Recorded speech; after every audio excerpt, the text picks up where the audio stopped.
पहला स्टेप होता है कि भैया आप सिलेबस खत्म कर रहे हैं नहीं, और दूसरा स्टेप है प्रैक्टिस एंड रिवीजन। जैसे सिलेबस का मतलब क्या है, अगर आपका सिलेबस खत्म हो चुका है, काफी लोगों का हो चुका होगा, मैं बता दूं, तो ये ऐसे ही है जैसे just finish the syllabus is like learning license to drive a car, कि आपने 30 दिन कार सीखी और आपका लर्निंग लाइसेंस बन गया है और कार के पीछे लल्लू लिख गया है।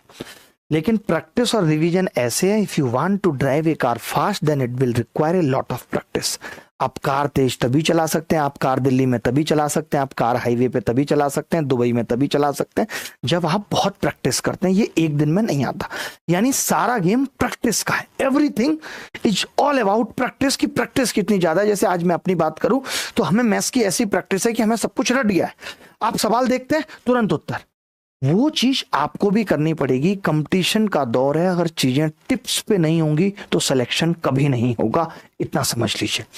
3 चीजें जो मैंने बताई, पहला सिलेबस खत्म करना, उसके बाद प्रैक्टिस करना। अच्छा, मैं प्रैक्टिस में एक चीज क्या कह रहा हूं, प्रैक्टिस भी पता है हम कैसे करते हैं। कोई सवाल आया, उसका सोल्यूशन देख लिया, नहीं समझ में आया तो मान लेते हैं टेस्ट दे रहे हैं किसी प्लेटफॉर्म पे, सोल्यूशन तुरंत देख लिया। तो अगर आप प्रैक्टिस करना चाहते हैं तो आपको पेशेंस यहां भी रखना पड़ेगा। विदाउट सीइंग नोट्स, तुरंत नहीं देखना है सोल्यूशन, तुरंत देख लिया तो उस प्रैक्टिस के कोई मायने नहीं है, वो बिल्कुल ऐसे ही है जैसे आपने सिलेबस खत्म किया है। और टेस्ट देने के भी कोई मायने नहीं है अगर आपने इवैल्यूएशन नहीं किया कि आपने गलती कहां की थी, क्या की थी। और सिलेबस खत्म करने में 2 चीजों का योगदान है, नोट्स या वीडियोज।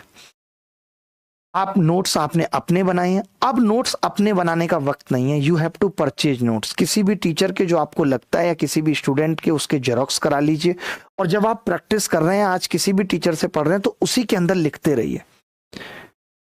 तो या तो नोट्स ले लीजिए, या फिर अब खुद के नोट्स बनाने का तो वक्त नहीं है, बट मैं ये मानता हूं कि आपके नोट्स तो बन गए होंगे, इतनी तो तैयारी आपकी हो चुकी होगी, ठीक है।